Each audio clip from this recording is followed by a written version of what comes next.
মাস ধরে পেটে ধরে থাকবেও মা, যখন ডেলিভারি হয়ে গেল ডেলিভারির যন্ত্রণা সহ্য করাও মা, ডাইপার চেঞ্জ করাও মা, খাওয়ানো মা, হাগামোতা পরিষ্কার করানো মা, সব কিছুতেই মা, কথা বলতে শেখানো মা, হাঁটতে আঙুল ধরে হাঁটা চলাতেও শেখাতেও মা, লেখা পড়াশোনা করাতেও মা, সব কিছু তো মা।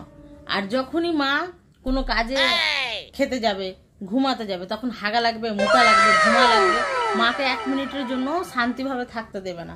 সব কিছুতেই মা মা মা মা লাগবে।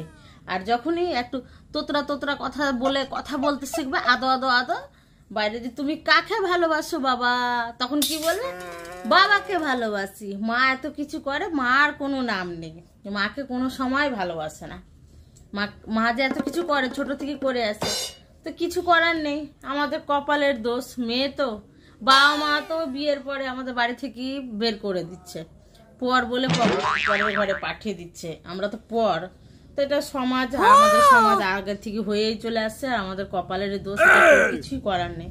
আর যখনই অফিস থেকে বাবা আসবে, বাবা চলে এসছে, অফিস থেকে বাবা চলে এসছে, বাবার পিছনে দৌড়ো দৌড়ো দৌড়ো, তখন এই বাবাকে একটু যদি বলা যায় একটু ডাইপার চেঞ্জ করো, বাবা সোজা হ্যাঁ সারাদিন আমি অফিসে কাজ করেছি, এখন আমি ডাইপার চেঞ্জ করব, তুমি করো, মানে তুমি করো, আমি তো সারাদিন করছি, আমার কোনো দাম নেই। ও একটু এসে যে বাচ্চার একটু সেবা যত্ন করবো না, তখন কোনো ব্যাপার না, তখন উল্টে আরো আমাকে উল্টে কথা শোনাবে।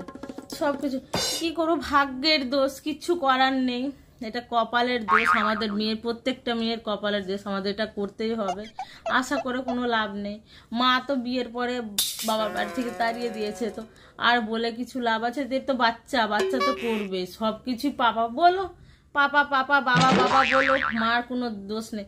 বাবা আসলেই অফিস থেকে বাবা বাবা বাবা, আর সারাদিন যে মা কি এত কিছু করে, মার কোনো নাম নেই, বাবা বাবা বাবা।